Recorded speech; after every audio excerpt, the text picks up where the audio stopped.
Queridos, em primeiro lugar, eu desejo saudar a todos com a paz do Senhor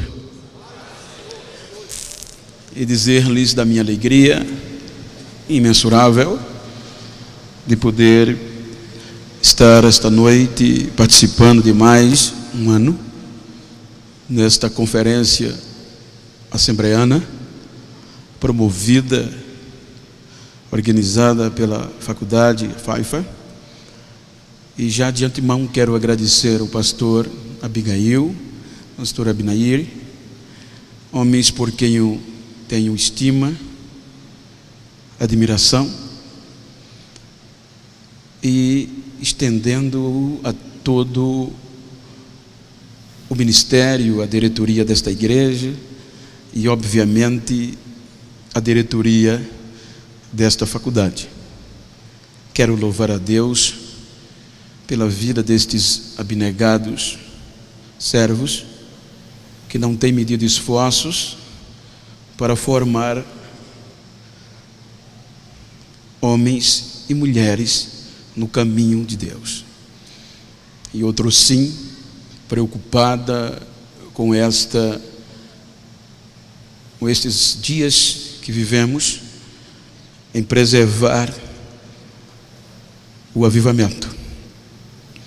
São homens que eu não teria a ousadia de chamá-los de companheiros, haja vista que eu não estou à altura, mas eu quero ter a ousadia de chamá-los de amigos. Quero agradecer a todos e fazer menção do pastor Claudeir, que é com quem temos mantido contato, temos uma amizade em particular, então quero agradecê-lo e a todos os demais. E os amigos que estão aqui presentes, como o presbítero Ricardo, tantos outros, Rodrigo, e tantos demais que, sabedor de que estaria aqui, estão aí orando por mim. Que Deus recompense-os ricamente. Queridos, eu quero convidar-los a ler um texto que está no livro do profeta Isaías, capítulo 38. Capítulo 38 e o versículo 1.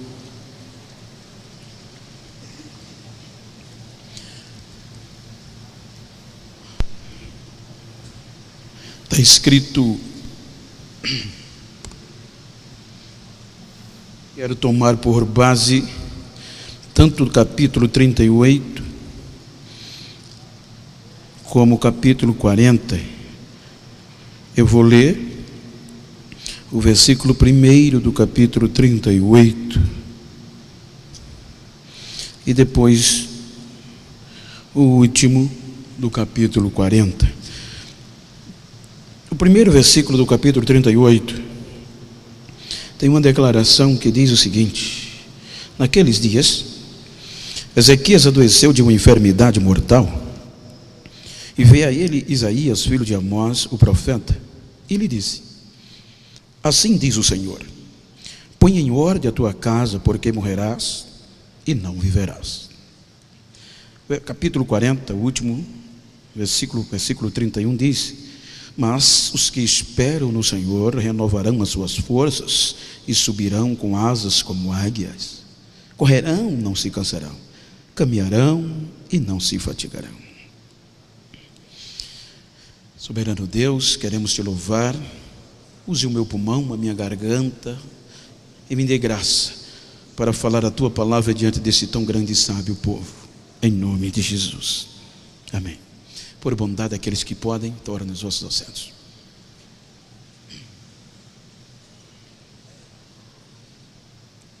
Queridos,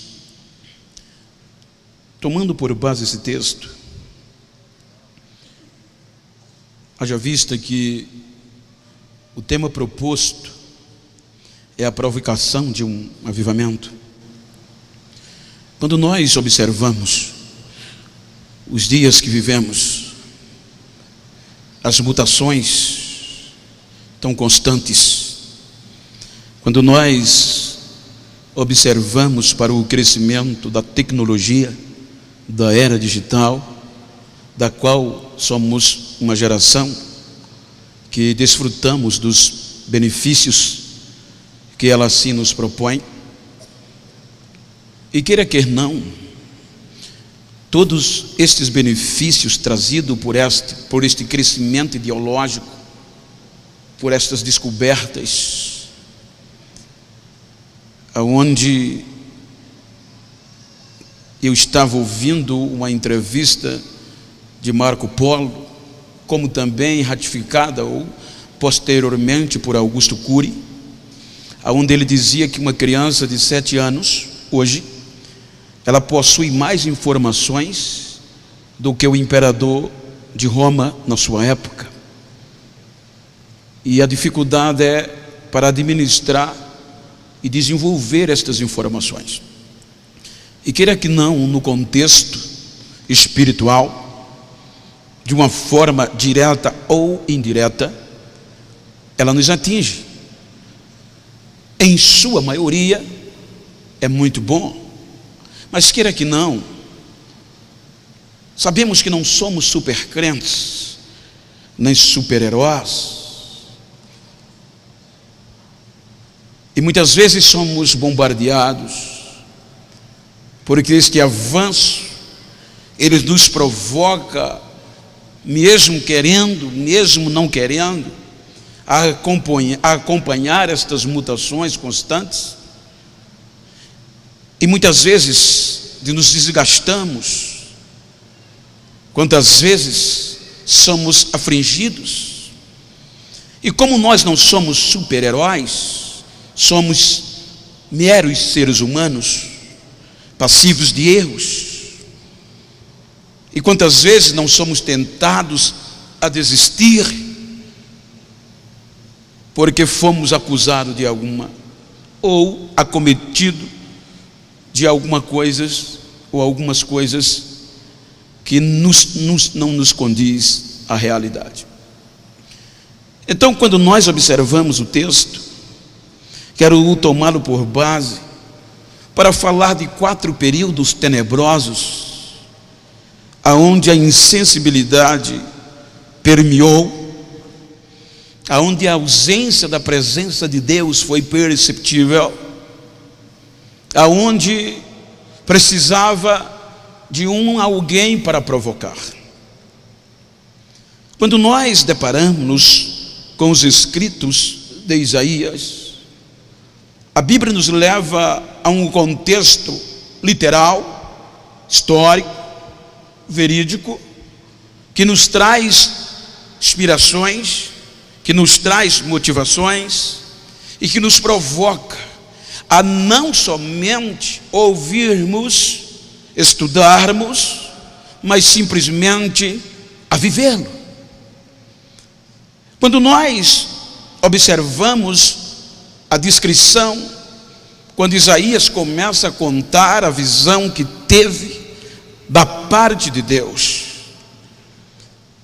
o contexto anterior mostra um período caótico, devastador no contexto espiritual, a ponto que a Bíblia fala que as camadas de Israel foram ludibriadas por esta insensibilidade, a ponto que o contexto da monarquia, o contexto social, o contexto profético sacerdotal havia também esfriado. Os irmãos vão de convir que quando Isaías começa a descrever a visão, ele traz à tona estes 4 períodos avassaladores no contexto sócio, político, econômico e, sobretudo, espiritual no meio do povo de Deus. Vejam que na descrição de Isaías, ele começa falando, visão que teve Isaías, filho de Amós, o profeta. Então ele mostra nos dias de Uzias, Jotão, Acaz e Ezequias. Quando nós debruçamos um pouco acerca do período de Uzias, nós deparamos-nos com um período de incertezas. A Bíblia mostra que o rei Uzias era um homem temente a Deus. Está no texto bíblico que Uzias andava segundo a vontade de Deus, a ponto que Deus o engrandeceu de uma forma tremenda. Os irmãos hão de convir que a Bíblia fala que Uzias se tornou tão conhecido ao ponto de se ensoberbecer.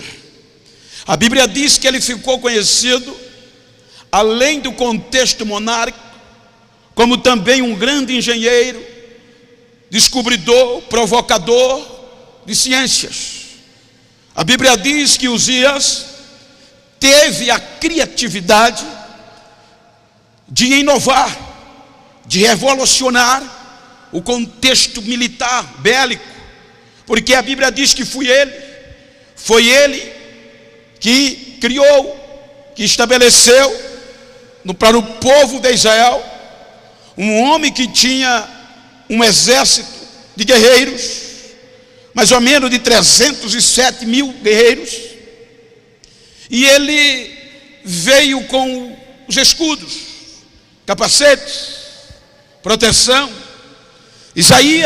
Uzias foi tão criativo que a ciência se tornou palpável aos seus dias, a ponto da Bíblia dizer que ele inventou máquinas de guerra, máquinas que colocavam-se nas muralhas de atirar pedras e nas esquinas de atirar flechas.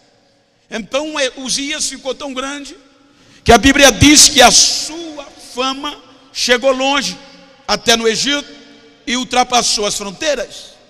Agora, como Uzias ficou grande, Uzias cresceu, Uzias se ensoberbeceu. Quando ele ensoberbece, ele esquece que a unção que estava sobre ele era a unção de rei, e não a unção sacerdotal e nem a unção profética. Haja vista que nós, no contexto bíblico, vemos que a unção para rei era justamente o gestor, o administrador político. A unção sacerdotal era para um homem representar o povo diante de Deus, e a profética era um homem representar Deus diante do povo, cada um na sua parte. Portanto, a Bíblia mostra que a fama, o crescimento do gestor, do rei Uzias, que queira que não, esta unção sobressaía no contexto cívico sobre as demais, porque ele tinha a obrigação do sustento de gerir a nação. Então ele esqueceu, a fama foi tão grande que ele quis a unção fazer o que era do sacerdote. Um dos nossos maiores problemas hoje é que quando Deus resolve levar o nosso nome mais adiante, não generalizo, a gente esquece desse princípio e já não queremos mais respeitar outros que estão acima ou um pouco abaixo de nós. Então Uzias pega o incensário e quer entrar no santuário para oferecer sacrifício. É quando o sumo sacerdote, encorajado pelos 80 sacerdotes que o auxiliavam, enfrentaram Uzias dizendo: você não tem direito de fazer isso, você é o rei, mas sacerdotes somos nós. Você entende do questão política, mas da espiritual é com a gente, não entre nesse negócio. Só que Uzias não deu ouvido, e Deus o feriu por lepra. Uzias agora é afastado do rei, mas ele gera um período de instabilidade política e econômica no meio de Israel. O período de Uzias foi um período de crises nestes dois viés, político e econômico, porque agora afastado, havia incerteza.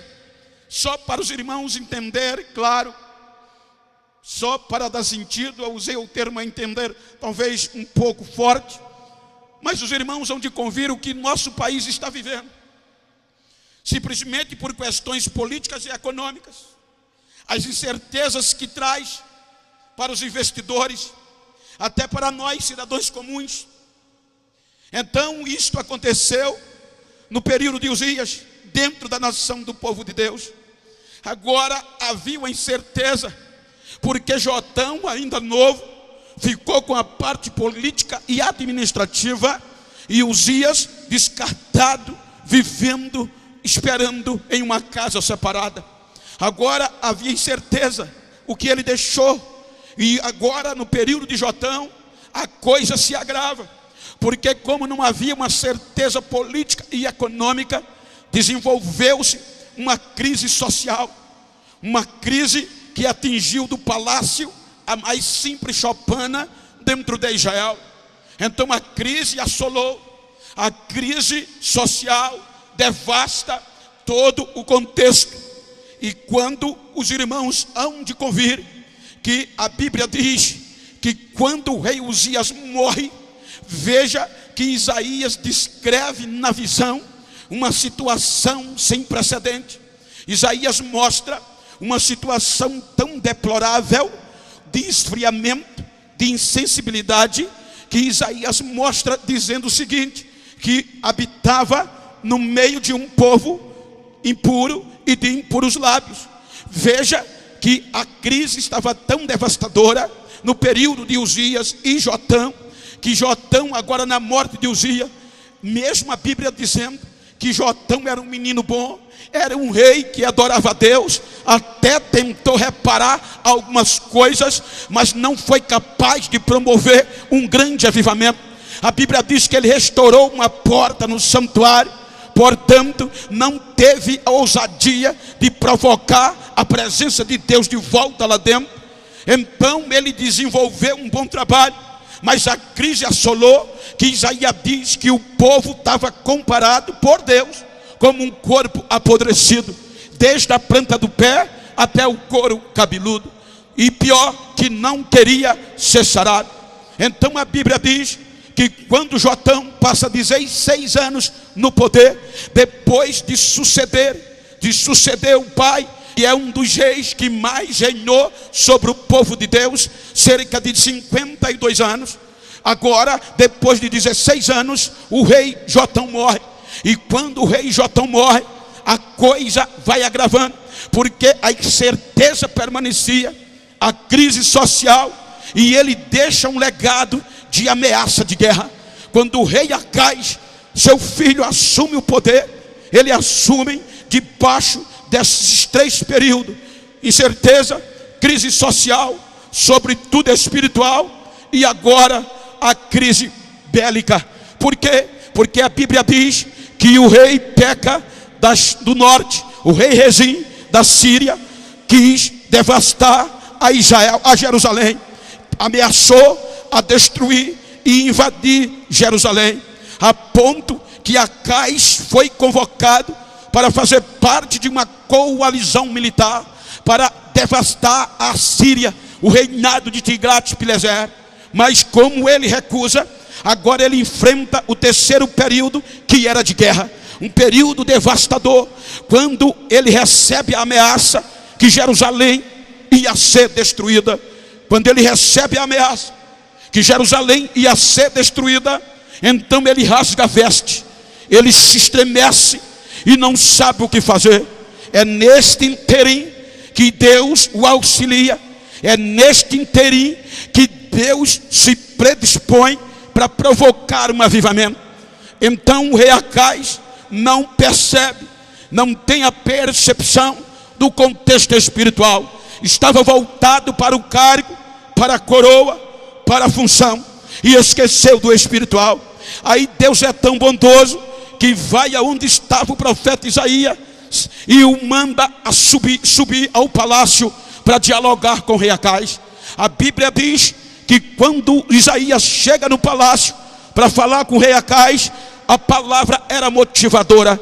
Isaías diz a Acais: não temas e não perturbe o teu coração. Na nossa linguagem, Acais, não perda uma noite de sono.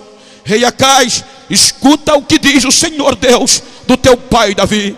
Eu livrarei Jerusalém por amor ao meu servo Davi.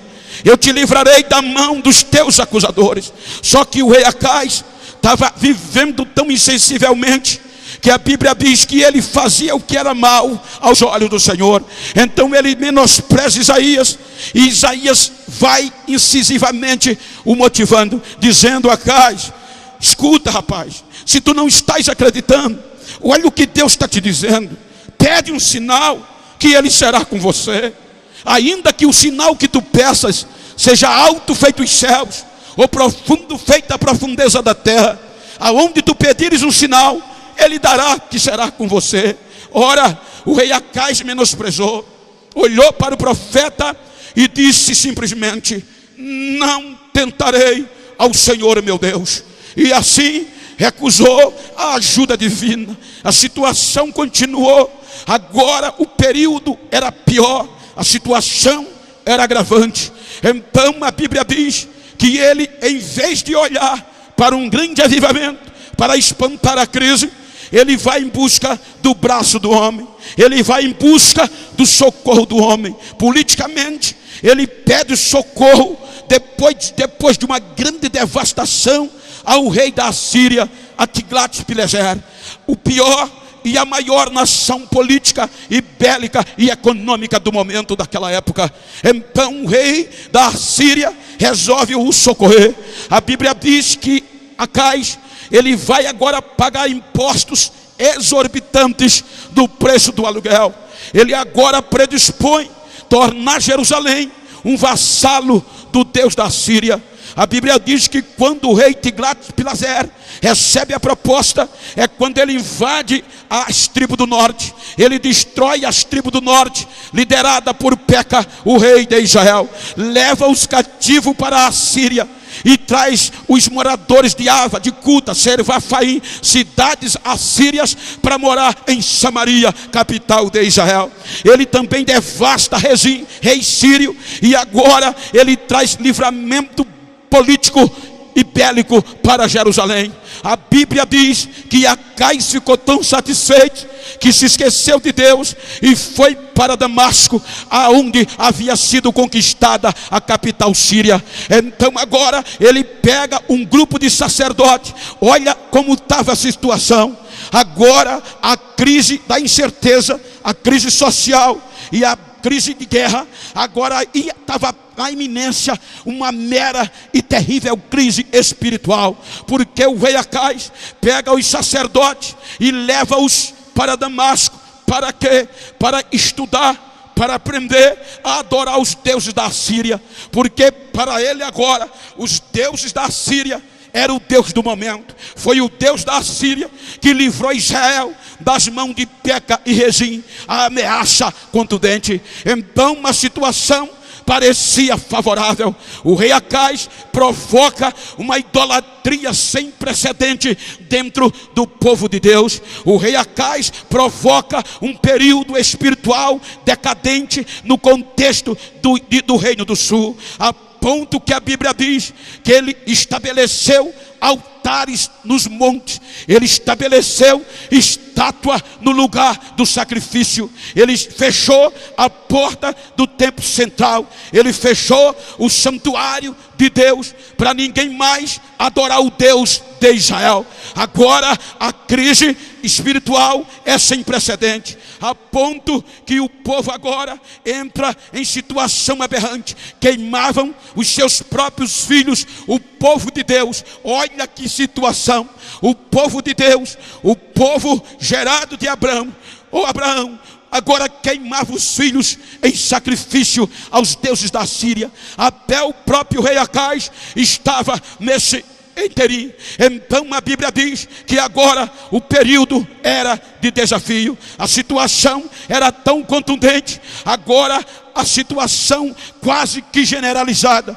O povo corrompido, a situação bélica devastada, a situação política acabada. Por quê? Porque diz a Bíblia e a história que todas as nações que tinham relacionamentos diplomáticos com Jerusalém romperam este relacionamento. O Egito, a Jordânia, Cisjordânia, nações circunvizinhas romperam, fecharam as fronteiras, porque agora Jerusalém se tornou escravo dos assírios. Os assírios, que diz um contexto histórico que tinha uma prática de que todas as nações que eram seus vassalos andavam com um arame no nariz, envergado como sinal de submissão. Agora aquele povo se torna escravo dos assírios. A coisa ficou séria, mas dá-se para entender no contexto histórico que no meio do caos, no meio da insensibilidade, no meio do esfriamento espiritual,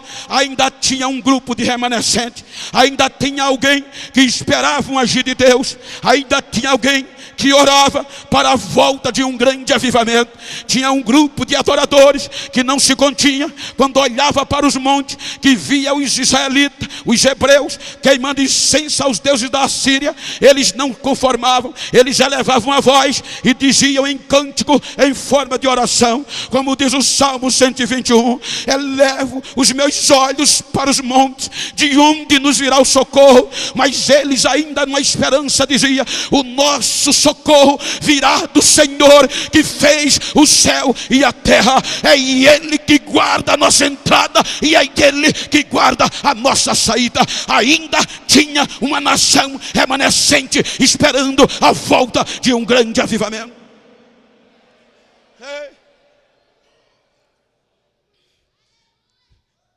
Corrupção,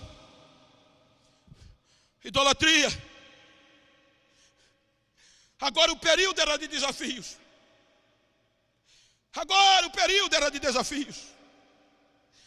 Aí a Bíblia diz que o rei Acaz morre.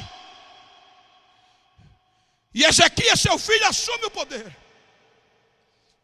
Olha a bomba que ele pega. Sacerdócio, na maioria corrompidos. Músicos corrompidos. A maioria do povo corrompida. Cenário político devastado. Como resolver? Só que Ezequias é tremendo. Ele sabia que a situação era tão caótica que não ia depender da coroa, nem da função. Porque tem coisa que o cargo não resolve. Tem coisa que não se aprende em sala de aula. É bom estudar. Quanto mais estudo, melhor. Mas tem coisa que a gente não aprende lá.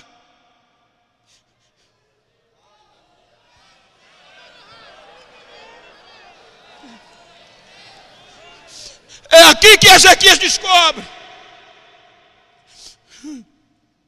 que para resolver aquela situação não ia depender do contexto político. O que ia resolver era um grande avivamento. Ele vê que para resolver aquela situação tinha que trazer a presença de Deus de volta. Tinha que ter os cultos que tinha de primeiro no começo. Tinha que ter os sacrifícios que tinham no começo. Tinha que ter a confiança em Deus que tinha no começo, nas histórias que os papais contavam.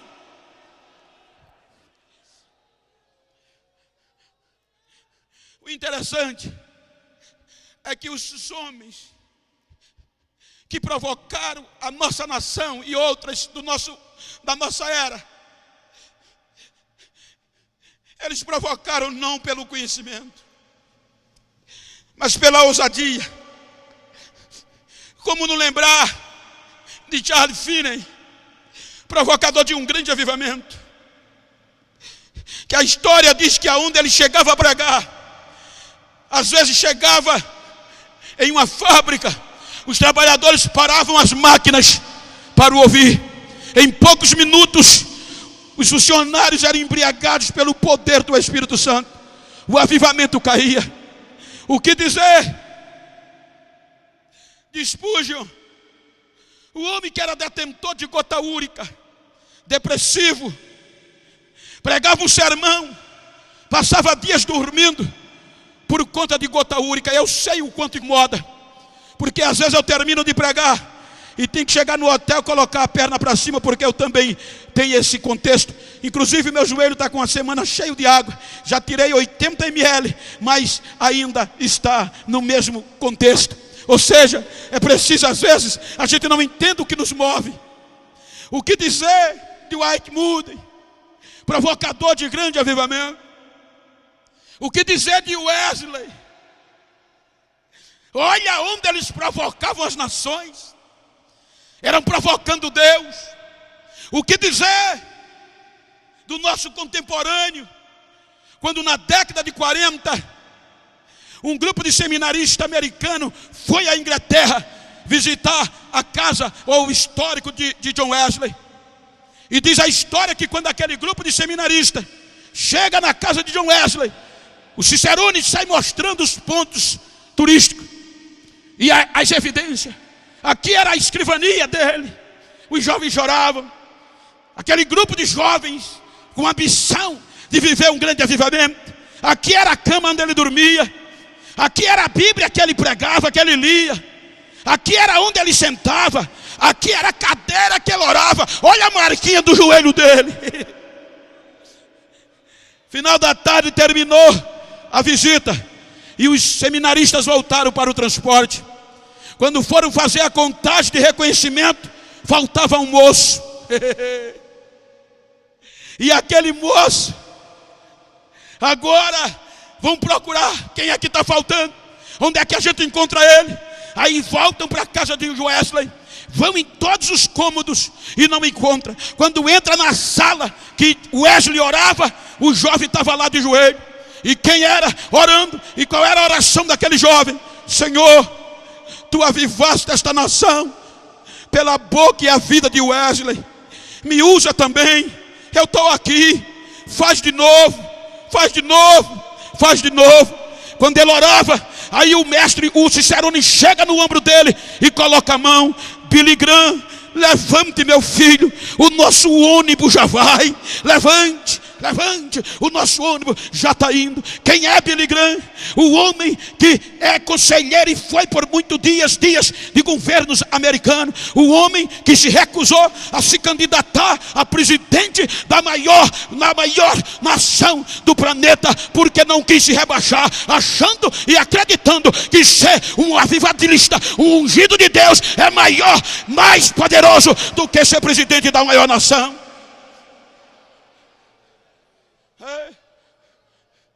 Tem coisa que se aprende no joelho. Tem coisa que se aprende no jejum. Aí Ezequias provoca. A Bíblia diz que Ezequias não vai atrás de senadores. Com todo respeito, contando a história, a Bíblia diz que Ezequias não vai procurar vereadores, senado nem câmara. Ele vai provocar um culto. A Bíblia diz que ele marca um culto na Praça Oriental e quer que todo mundo vá. Como a maior autoridade, ele podia fazer isso. Quero todo mundo lá, sacerdote, todo crente lá. Qual é o culto? Qual é a mensagem? Restauração. Deus vai ter que voltar. Vai ter que ter avivamento aqui dentro. O cara era macho, senhor. A Bíblia diz que quando ele fez o culto na praça pública, então ele insultou os sacerdotes. Vou conjecturar o texto. Preciso sacudir esta cidade. Precisamos de liberdade. E para isso, temos que trazer a presença de Deus. Só um grande avivamento, só o Espírito do Senhor descendo que vai resolver isso. Eu quero saber quais são os sacerdotes que estão dispostos a se santificar comigo. A Bíblia diz que levantou-se um grupo de sacerdotes. Conte com a gente. Eu preciso de levitas, de músicos. Um grupo de levitas músicos levantaram a mão. Um grupo de pessoas levantou a mão. Aí agora ele sente forte. Quando ele encontra aquele grupo de crentes, provocadores de um grande avivamento, Então ele marca o dia do culto. Quando ele sai dali, ele já manda pintar a igreja. Sai pintando a igreja. Restaura a igreja. O que é que está acontecendo? Estão fazendo reforma? Mas vai ter festa, vai ter. O Espírito de Deus vai descer de novo. E o avivamento vai cair. Já estamos preparados. Quando o povo se santifica, aí ele diz: agora vamos arrebentar com tudo. Dá para ouvir até hoje. Não adianta a gente sentar e falar de avivamento sem a gente renunciar a algumas coisas. Eu não vim aqui falar da história do pentecostalismo. Eu podia até falar, eu poderia falar de Atos dos Apóstolos. Mas eu vim aqui provocar você, para você não sair daqui do mesmo jeito que entrou. Os mesmos do passado, o Espírito é o mesmo. Vocês têm coragem? Tem. Contra tudo e contra todos. Para o avivamento cair, vai ter que ter limpeza aqui dentro. Mas como? Não já pintou a igreja? Não. Só pintar a igreja não vai resolver, não. A gente vai ter que subir nos montes, descer nos vales, quebrar tudo que não agrada a Deus. Vamos quebrar, meter a marreta, vamos jogar dentro do fogo. Agora os sacerdotes, até músico que diz que não gosta de orar, dizem, mas eu conheço o contrário. Até os músicos entraram no manto, pegaram madeira, pegaram marreta. A Bíblia diz, e eu conjecturo um pouco, agora eles sobem nos altares que o povo queimava incenso aos deuses da Síria, contra o próprio povo, contra tudo e contra todos, meteram a marreta para cima.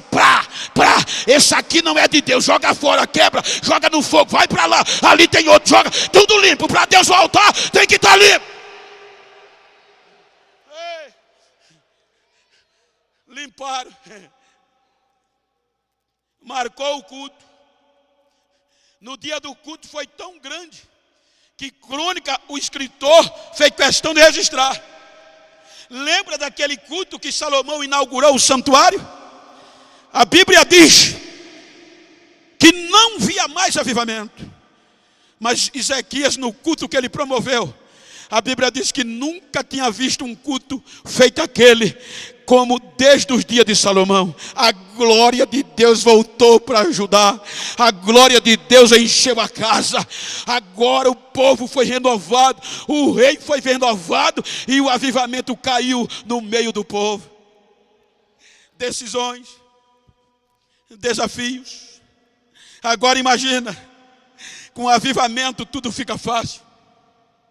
É bom, é consequência, é bonito a gente pular, eu gosto de um pulinho, a gente correr, mas avivamento não é simplesmente isso. Avivamento é no outro dia, a gente está disposto. Avivamento é com 3 dias, a gente ainda está falando em língua. Avivamento é com a semana, a gente está na mesma disposição do dia do culto. Avivamento é contínuo. Era isso que acontecia nos dias dos nossos pais. Batismo com o Espírito Santo. Não se falava em língua só no culto que era batizado. Não se falava em língua só quando estava cantando hino, não. Terminava o culto e para levar esse crente para casa dava trabalho. Dava 3 dias. Quando você o encontrava, que apertava na mão, ele, além de dizer Pai do Senhor, já disparava em línguas estranhas. Agora o avivamento caiu. Agora, me ajuda aqui no retorno um pouquinho só, por favor. A Bíblia diz que Ezequias, cheio de autoridade, o avivamento em chama, ele agora pega uma carta e envia para a Síria. Chama o secretário. Isso implica dizer que o secretário estava avivado. Chama o tesoureiro. Isso implica dizer que o tesoureiro estava avivado. Chama o outro secretário e manda levar uma carta para a Síria. E quem era o rei agora? Senaqueribe. Quando os mensageiros entregam a carta a Senaqueribe, era uma carta de independência. Vou sintetizar. A Bíblia diz que a carta de Ezequias era desafiadora. A carta de Ezequias dizia o seguinte: Senaqueribe, nós não vamos mais pagar impostos a você. Nós temos liberdade. Quando Senaqueribe leu aquilo, ficou irado. A Bíblia diz que ele ficou arrasado, irado, e preparou uma carta devastadora e manda para Ezequias. Quando os mensageiros entregam a carta a Ezequias, Ezequias se desespera, porque o teor da carta era tenebroso. A carta de Ezequias era uma afronta à monarquia, era uma afronta a Judá. A carta de Ezequias está em Crônica. Ele mandou dizer o seguinte: a carta de Senaqueribe: Ezequias, você perdeu o juízo, Ezequias. O que é que está acontecendo? Você esqueceu quem somos nós? Você esqueceu que nós, os assírios, não respeitamos nações? Nós quebramos os deuses das nações e jogamos os seus cacos no fogo. Ezequias, eu quero saber qual é o Deus que você está confiando. Quero saber qual é o Deus que vai te livrar das minhas mãos. Te prepara, que eu vou tornar Jerusalém em um monte de monturo. Te prepara. A ameaça era tão veloz e contundente que a Bíblia diz que Ezequias tremeu, rasgou as vestes reais, jogou terra na cabeça e prostrou-se no chão. Só que o avivamento faz coisas que a gente não acredita. Em vez de ele murmurar, a Bíblia diz que ele pega a carta e leva para a igreja.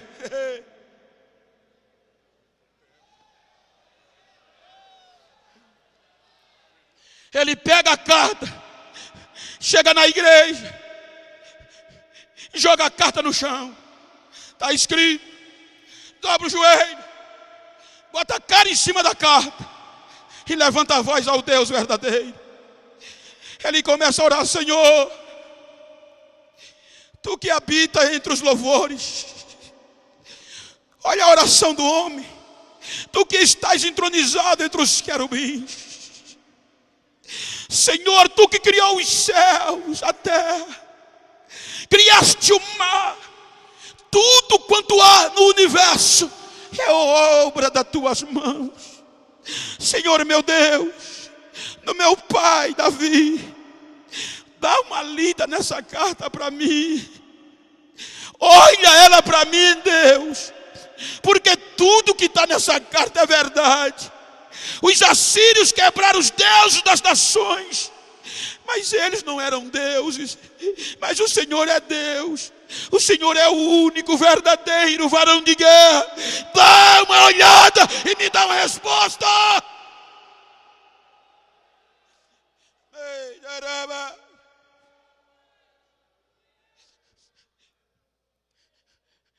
Diga para quem está ao seu lado: estude. Diga a ele: nunca pare de estudar. Mas diga a ele: nunca deixe a marquinha no joelho apagar.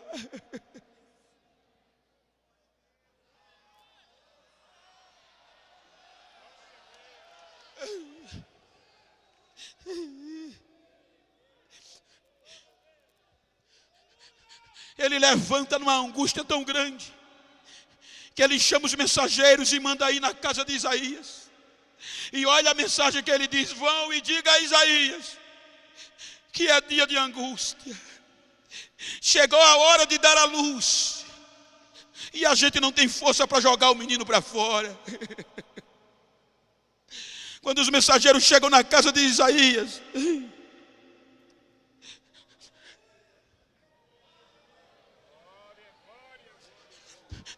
aí Deus diz: Isaías, vai com eles. Aí Isaías chega onde está Ezequias e diz: Ezequias, isso aqui é Deus, irmãos. Escuta o que diz o Senhor Deus do teu pai Davi.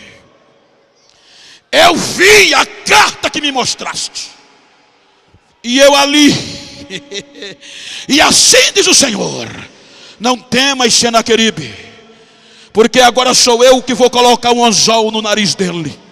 Eu vou colocar um freio de cavalo na boca dele e vou fazer ele voltar pelo caminho que ele vem, para saber que ainda tem Deus verdadeiro dentro de Jerusalém.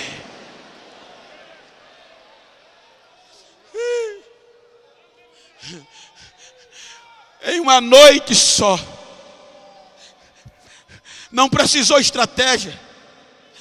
Um anjo desce do céu naquela noite. Os assírios e outras nações alugadas estavam prontas para devastar Jerusalém. Um anjo só mata 185 mil soldados. A pior e a mais poderosa nação da época foi devastada. E agora, no outro dia, Senaqueribe é morto pelos próprios filhos. Imagina a potência midiática. Todo mundo temia os assírios, porque eram ferozes. Matavam os seus inimigos, tirando o couro vivo, beliscando, sufocando. Agora a notícia se espalha: os assírios foram devastados. E a pergunta era: qual a nação que fez isso? A resposta era uma só: o Deus de Ezequias acabou com a raça de Senaqueribe. Agora a notícia se espalha. Agora o nome começa a soar. É aqui que está um dos maiores perigos. É aqui que está um dos maiores perigos da nossa geração. Um dos maiores perigos e uma das maiores dificuldades da nova geração é esquecer que é Deus que faz. Eu terminei o meu curso de teologia, já preguei, Jesus batizou, Jesus salvou, quebrei tudo. Não é assim? Quebrou nada. Quem quebra é Ele. A fama se espalha. A Bíblia diz que os egípcios e os circunvizinhos provocaram uma relação diplomática de novo. Mandavam os seus embaixadores para reatar o relacionamento. Quem não quer ser amigo de um crente avivado, meu irmão? Quem não quer ser amigo de uma igreja que Jesus está lá dentro? Agora, a fama, o nome. Ezequias aceita a proposta.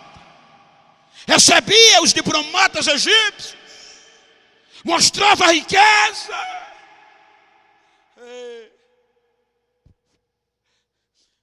Isaías dizia: não faz isso, rei. Não faz aliança com ele, eles te deixaram. Mas ele não deu ouvido. A coisa ficou tão séria que Isaías tira a capa de profeta e anda com as nádegas de fora por um período de 3 anos. Exposto à vergonha, ao escárnio. Depois de 3 anos ele entra em uma reunião do Egito com Ezequias, furtivamente, e já chega dizendo: escuta o que diz o Senhor Deus. Assim como eu andei esses anos com a vergonha de fora, vão ficar todos que confiam nos egípcios. Bateu a porta e vai embora.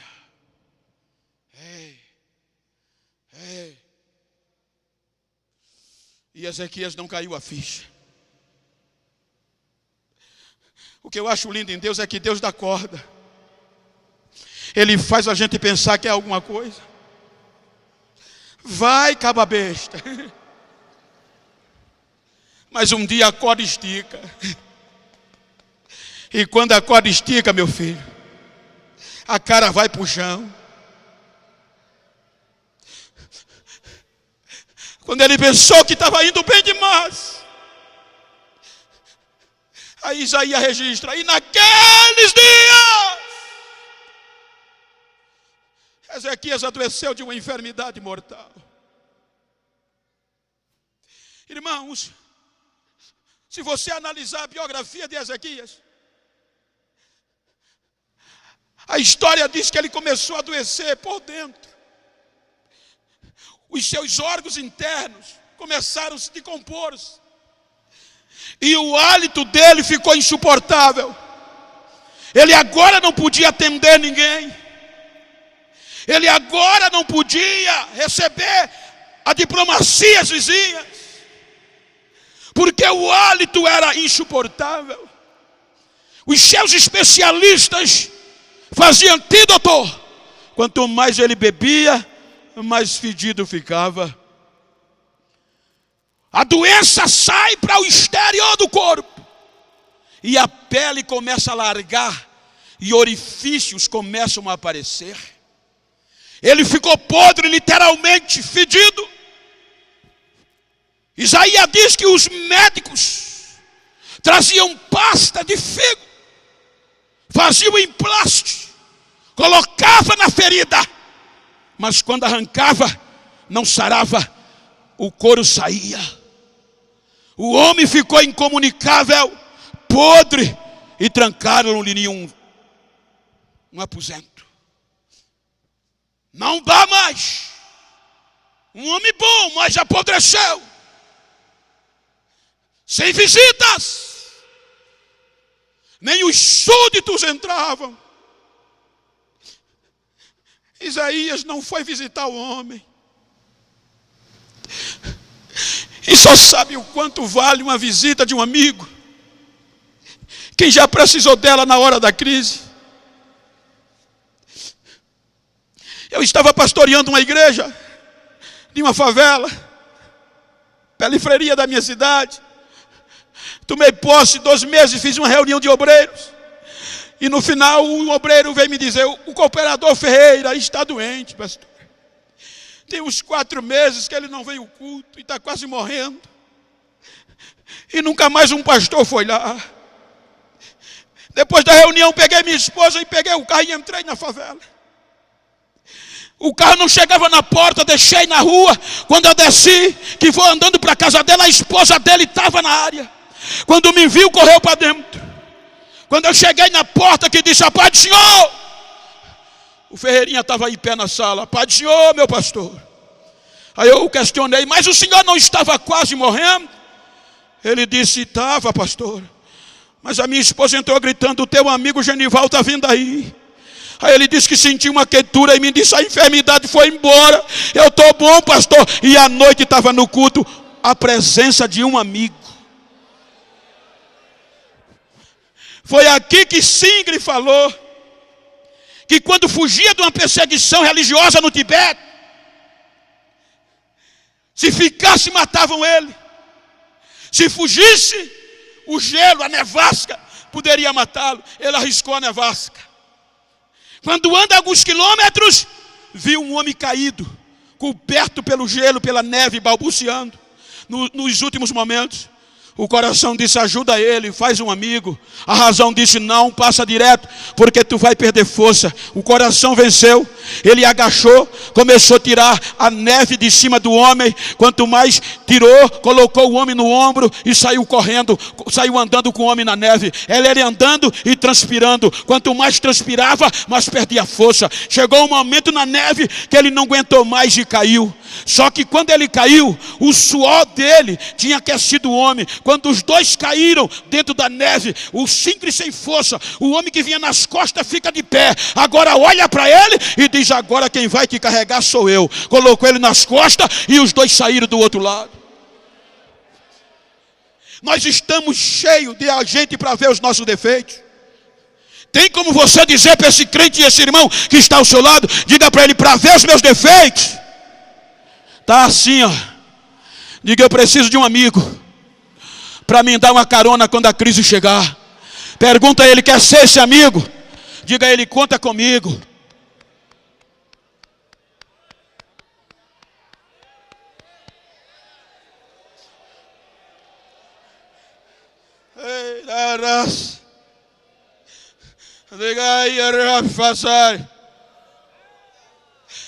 O amigo Isaías era a única esperança. E Deus manda o Isaías visitá-lo. Podre, trancado, sem esperança. A Bíblia diz que quando Isaías chega, não dá nem a paz do Senhor. Já entra direto. Escuta o que diz o Senhor: põe em ordem a tua casa, porque tu vai morrer e não vai viver. E vaza. Não faz nenhuma oração.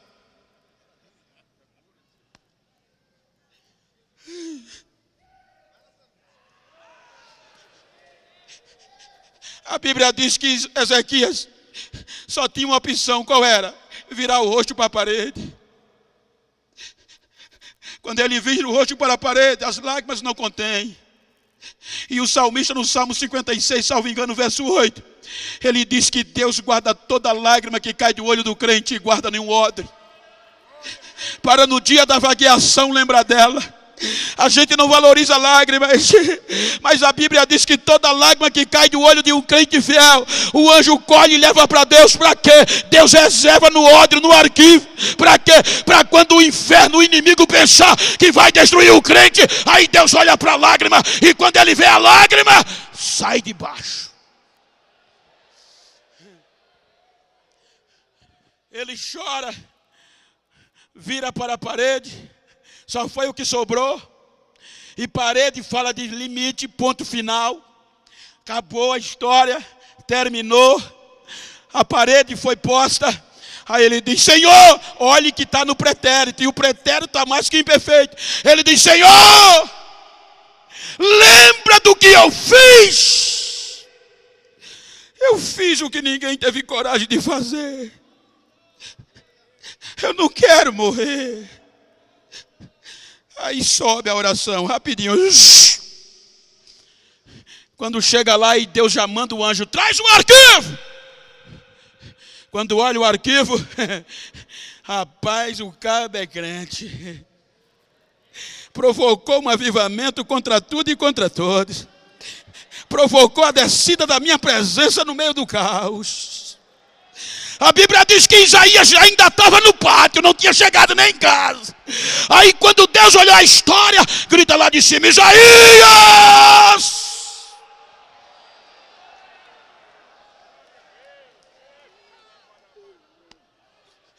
Volta lá! Mas Senhor, volta! Agora quando Isaías chega, já chega diferente.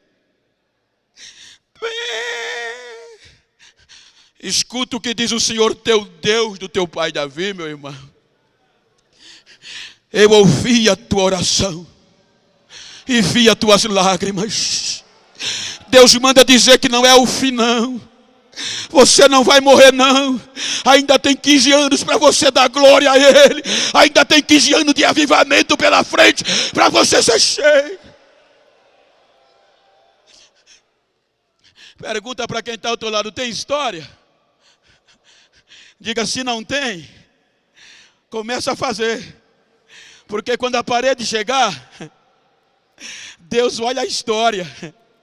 E quando Deus vê a história,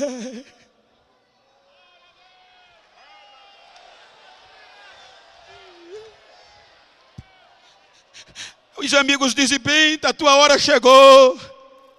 Vê eu viajando 2 vezes por mês para os Estados Unidos, para a Europa, para o Oriente.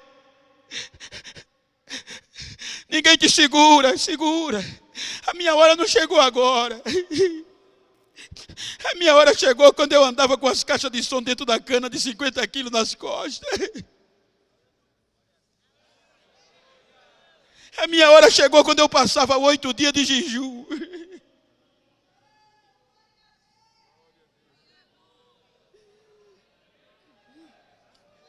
Faça história. Faça história. O homem voltou. Diga para quem está ao seu lado: estou voltando. Veja que o impacto na vida do profeta foi tão grande, que aí ele, no capítulo 40, ele faz uso da ciência na sua época. Vejam que a ciência mostra, mesmo que Isaías não sabia, mas tinha o convívio, que a águia é uma das únicas, ou a única ave que tem a maior longevidade. Vive cerca de 70 anos. Mas quando ela completa os 35 anos, os abutres chegam, dizendo: chegou o fim. Já já a gente traga ela. Por quê? Porque as penas cresceram demais, ela já não pode voar alto. o bico cresceu, ela já não pode pegar, alimentar-se como antes, e as unhas cresceram, ela já perdeu a agilidade de pegar a presa. Aí os abutres encostam, só que ela só tem uma atitude, qual? Provocar um renovo. Se quiser continuar mais 35, tem que provocar. Enquanto os abutres cercam, ela só tem uma alternativa, qual é? Juntar o restinho de força que resta, bater asa e procurar a caverna mais alta que para se esconder. Então ela junta toda a força e faz força. A caverna que a força consegue chegar, ela se esconde. Não canta mais, ninguém ouve mais. Sumiu. Cadê o irmão? Sumiu. Desapareceu, talvez morreu. Mas quando chega lá dentro, ela está num processo de renovo. Ela começa a tirar as penas com o próprio bico. E isso não é fácil. Reconhecer os erros. Ela começa a tirar o que está atrapalhando a ela. Ela começa a renunciar à própria pena, às próprias asas. Depois que ela está limpinha, ela começa a meter o bico na parede da caverna. Pá! E isso dói até o bico cair. Depois que o bico cai, que o sangue pinga, ela começa a arranhar a caverna para as unhas cair. Ela fica pronta para voltar de novo. Só que agora tem que esperar. Não pode voar, não pode cantar, a vergonha exposta, a fome chega. E todo mundo lá fora dizendo, morreu! Quem era, hein? Aí daqui a pouco as asas começam a crescer de novo. A pena começa a cobrir ela de novo. O bico novo começa a surgir. As unhas novas começam a aparecer. Aí enquanto estão pensando que ela morreu, ela está ensaiando lá dentro como vai recomeçar.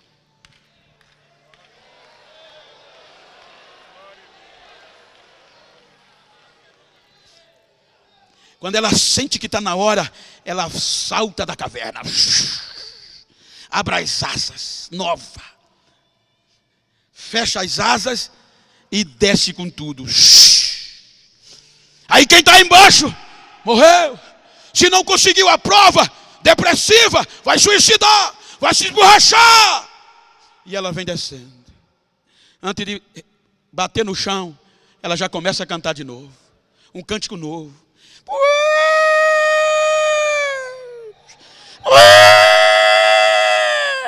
Vai bater no chão. Antes de bater, ela dá um rasante, abre as asas e pega subindo de novo. Subindo e cantando. Subindo e cantando. Chega lá em cima, a ação de Deus, os raios ultravioleta desce e ela recebe uma descarga de poder de novo e volta como nunca foi. Eu não estou nem aí como você chegou.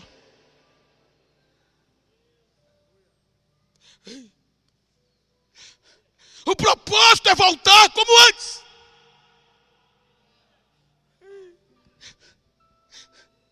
Para isso precisamos provocar. Estava numa sala de aula com um mestre em judaico. Me permita. E um dos alunos perguntou a ele: mestre, por que os judeus não são crentes? A sua maioria. O mestre olhou para ele e disse: o judeu só é mais crente do que a gente tudinho junto. Se você observar a promessa, a palavra, a confiança do judeu, para eles é inabalável. É aqui que Ezequias buscou força. Porque para os judeus, o avivamento, a promessa, está na medula óssea, no tutano dos ossos. É aqui que a história dos hebreus conta que no maior e mais cruel período do cativeiro, quando morria um parente, eles não enterravam. Porque eles acreditavam que durante 3 dias A decomposição normal não decompunha a medula óssea. Aí, como eles não podiam pegar em cadáver nem tocar, eles pagavam alguém e levavam para o vale. E o pai reunia a família. Deus tem 3 dias para trazer o avivamento. 6 horas da manhã, aqui o dia era 12 horas, 6 por 6, 6 para 6.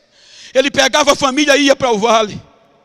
Quando ele chegava no vale, não podia se aproximar, que a lei judaica só dava direito de 50 metros, era o máximo. Aí ele ficava dizendo para a família: é hoje, Deus vai fazer hoje. Por volta de 10 horas o corvo descia, e o pai olhava, e o corvo arrancava o globo ocular, comia do cadáver, dilacerava a massa cefálica e ia embora. 6 horas terminava o primeiro dia, o cadáver sem olho e a massa cefálica, o cérebro desmanchado. O pai olhava para a família e dizia: tem 2 dias ainda, vai ter avivamento. E ia para casa. No segundo dia, 6 horas, impreterivelmente chegavam. Quando ele chegava, ficava na expectativa: é hoje, é hoje, é hoje. Por volta de 11 horas, a águia pousava no vale. E a águia rasgava o ventre do morto, comia todos os órgãos internos, só deixava a cascaça. E o pai não podia enxortar, que não podia se aproximar de um cadáver.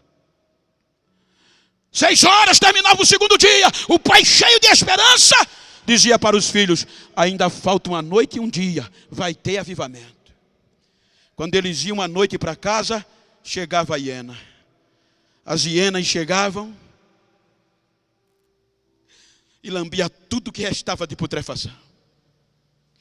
Quando ele chegava no 3º e último dia, só estava o esqueleto lá, mas estava inteiro. E se estava inteiro, a medula óssea estava lá. Aí ele dizia: é hoje. De hoje não passa. Ainda tem tutano. Quando dava por volta de 12:00, está em Levítico, o quebrantoço descia. E o quebrantoço é uma ave de 1,5 metro de envergadura, 50 centímetros de altura, e só come medula óssea, só come tutano. O quebrantoço descia, quebrava osso por osso, comia todo o tutano e ia embora.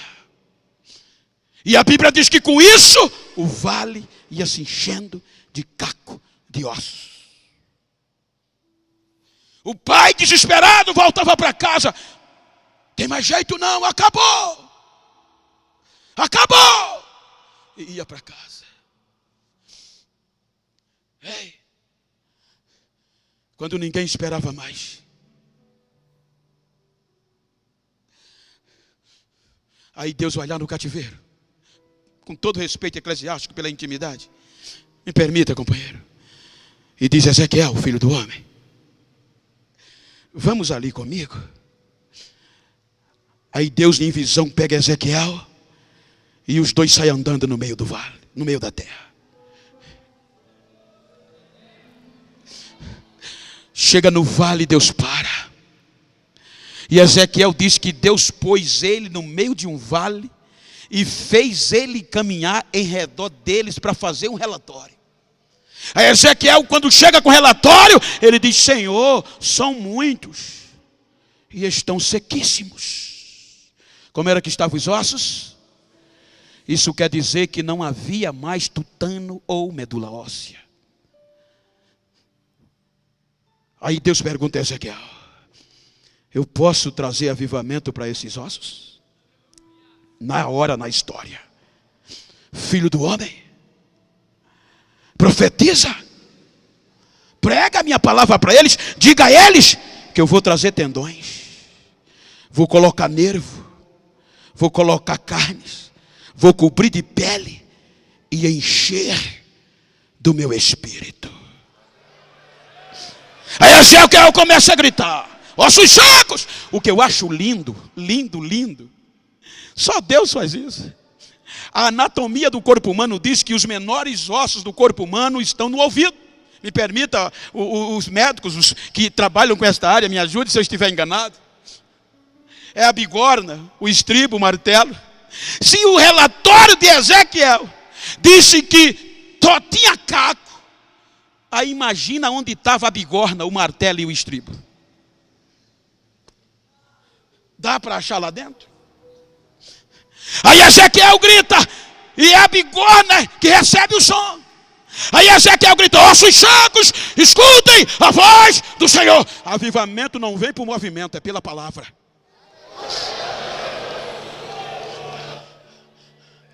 Avivamento não, movimento é bom, mas não gera avivamento. O que gera avivamento é a genuína palavra de Deus pregada.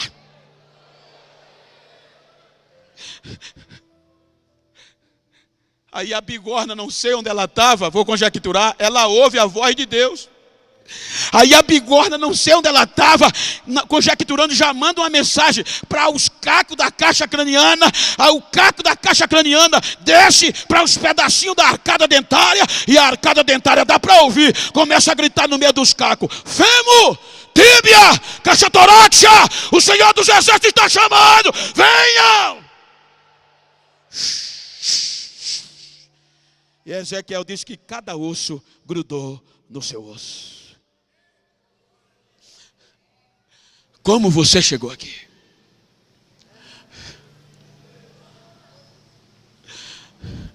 Se alguém não acredita em você, fique de pé, por favor, se você pode. Se alguém não acredita em você, não adianta esquentar a cabeça. Se aqui a situação está difícil, não adianta esquentar a cabeça. Não refuta, não retruca. Olha para quem está ao teu lado e diz: quando alguém achar que é o fim e não acreditar mais em você e tentar você parar você, não esquenta. Olha para ele e faz assim, ó.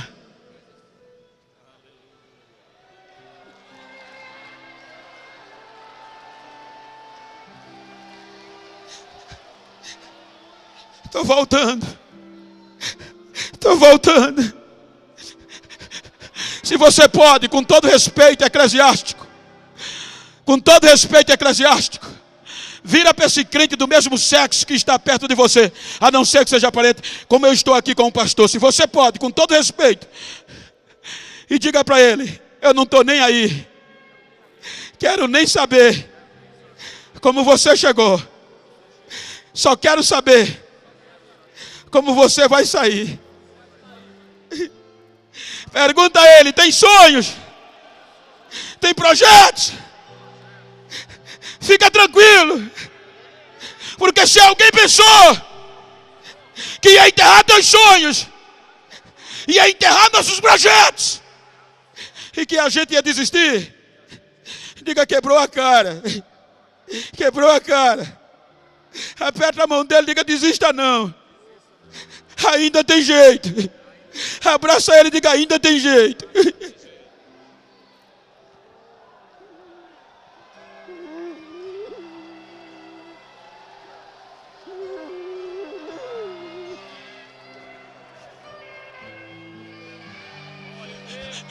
Andaraias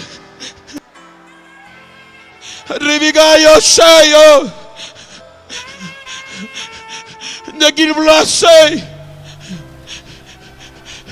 Andurmambiasei Anjigihidi Udigai cheia de gai. Amburepiasei, irmãs. Amburmaxetite Odigai Ablau. Eplaisei Janai. E de Polixite Ogiglaya sei, né? Ela é prowess. E Miguelisse do mundo vai. Ainda me que decide de novo. I'm puramente que sente de novo. And you rest of the love. I'm protecting. I'm protecting the rights that people of the world. And they were in the sea or the fire. And the lion said, or Machaja Rashaw.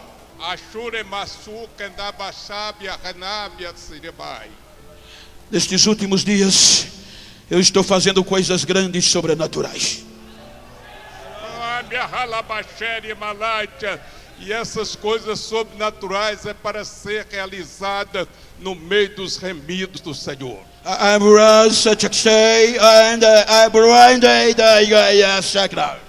Não temas ouvir essa palavra, porque ela está te transformando, ela está te curando da mente até a planta dos pés.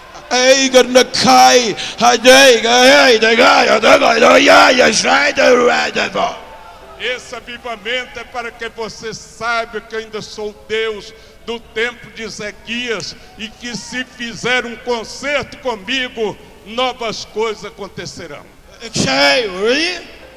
Renova as tuas forças nesta palavra. E eu estou convosco por todo o tempo.